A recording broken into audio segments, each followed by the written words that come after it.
ओम नमो भगवते वासुदेवाय नमः। एच.एस. भारद्वाज यूट्यूब चैनल पर आप सभी का स्वागत है। निर्जला एकादशी की कथा। भगवान के सामने दीपक जलाएं, तुलसी दल समर्पित करें और फिर इस कथा का आपको श्रवण करना है। भगवान का आशीर्वाद प्राप्त होगा और आपकी मनोकामना पूरी होगी। निर्जला एकादशी का व्रत कर रहे हैं तो भगवान के सामने पहले संकल्प कर लें और फिर इस कथा का श्रवण करना है। कुंती पुत्र भीम ने कहा, हे पिता में, माता श्री कुंती, भ्राता श्री युधिष्ठिर, अर्जुन, नकुल और सहदेव एवं द्रौपदी सभी एकादशी को व्रत करते हैं और वे मुझे भी उपवास रखने के लिए कहते हैं। मेरा उन सबसे निवेदन है कि भाई, मैं व्रत नहीं रख सकता।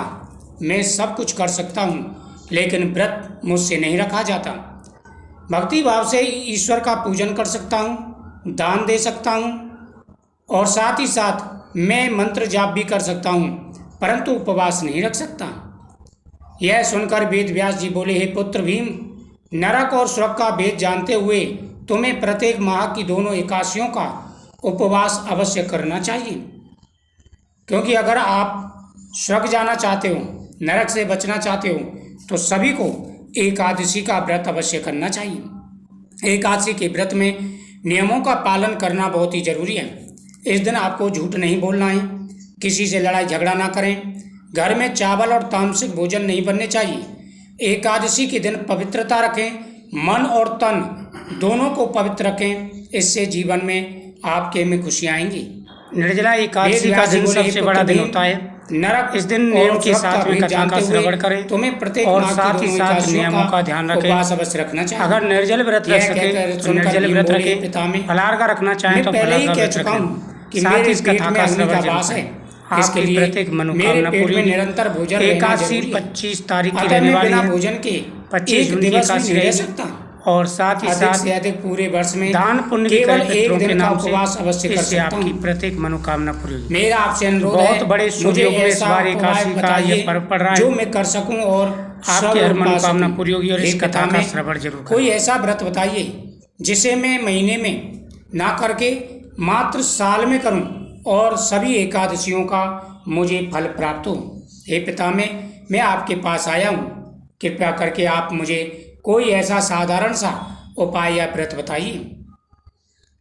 व्यास जी ने कहा, हे वायुपुत्र, महर्षि और विद्वान लोगों ने अनेक शास्त्रों की रचना की है। यदि कलयुग में मनुष्य उन पर आचरण करते तो अवश्य मुक्ति को प्राप्त होता है। उनमें धन बहुत खर्च होता है। उन शास्त्रों पुराणों के सार के अनुसार प्रत्येक प्राणी को माह की दोनों एकादशियों का उपवास अवश्य करना चाहिए, तभी वह स्वर्ग जाने या इन बंधनों से मुक्ति का अधिकारी बनता है। हे भीम, ऋषि मुनियों ने अनेकों ऐसे शास्त्र बनाए हैं, यदि उनका पालन किया जाए, हालांकि उनके जो नियम है वो बहुत कठिन है, उनके जो नियम है वह कठिन है, उनमें धन भी खर्च होता है और साथ ही साथ नियमों का पालन भी करना पड़ता है। लेकिन अगर व्यक्ति उनको ना कर सके तो महीने की दोनों एकादशियों का व्रत तो अवश्य करना चाहिए। जो व्यक्ति महीने की दोनों एकादशियों का व्रत करते हैं वह स्वर्ग में जाते हैं। भगवान विष्णु की उन पर असीम कृपा बनी रहती है। भीमसेन बोले, हे पिता में, मैं आपसे पहले ही कह चुका हूँ कि मैं महीने में 2 व्रत नहीं कर सकता। 2 व्रत का मैं महीने में 1 व्रत भी नहीं कर सकता।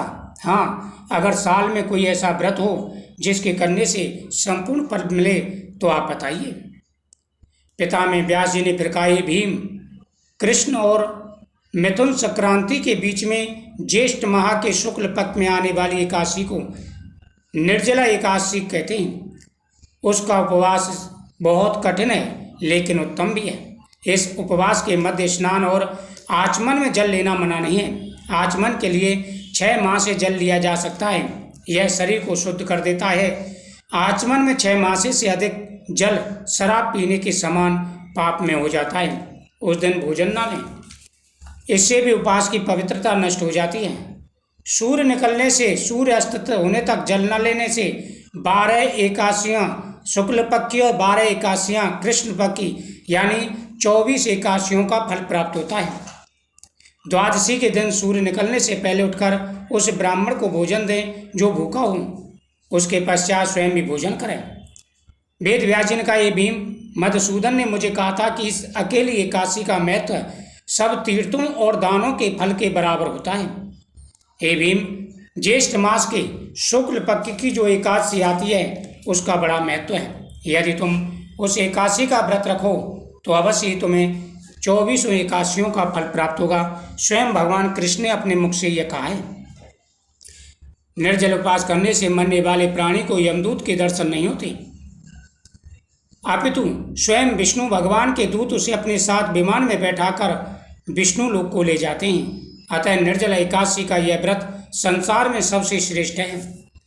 अतः निष्ठा पूर्वक एकादशी का यह निर्जल व्रत करना चाहिए। इस दिन ओम नमो भगवते वासुदेवाय नमः मंत्र का उच्चारण करें, तत्पश्चात गोदान करें। अब यह एकादशी भीमसेन एकादशी या पांडव एकादशी नाम से भी जानी जाती है। निर्जल उपवास करने से पहले प्रभु का पूजन करें, उनसे निवेदन करें, प्रभु आज तो मैं निर्जल व्रत करूंगा, परंतु भोजन मैं कल ही करूंगा।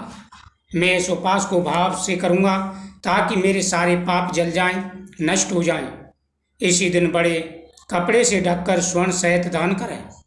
इस उपवास के उपरांत स्नान, ध्यान व तप करने से करोड़ों पल स्वर्ण दान के करने के तुल्य फल मिलता है। इस दिन यज्ञ होम करने से मिलने वाला फल अवर्णीय है, यानी उसका वर्णन नहीं किया जा सकता। निर्जला एकादशी व्रत से परम धाम विष्णु लोक मिलता है।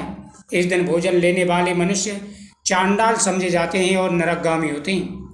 मदपान करने वाले, चोर, गुरु से द्वेष भाव रखने वाले, ब्रह्महत्या करने वाले, झूठ बोलने वाले भी इस निर्जला एकादशी के पुण्य प्रभाव से दोष मुक्त हो अंतकाल में स्वर्गगामी हो जाते हैं।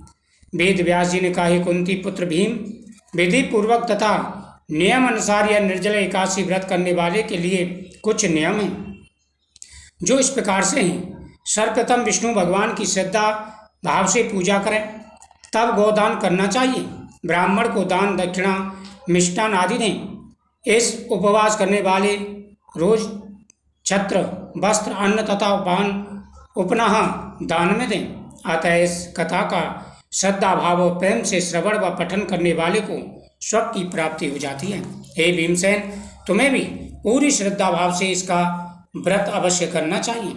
यदि आप इसका व्रत करते हैं तो आपकी मनोकामना पूरी होगी और इस संसार में जो भी प्राणी निर्जल एकादशी का व्रत करता है वह जन्म मरण के बंधन से मुक्त होकर वैकुंठ धाम को जाता है।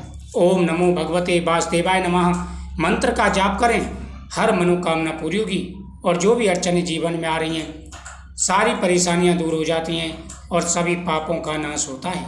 जय श्री कृष्ण।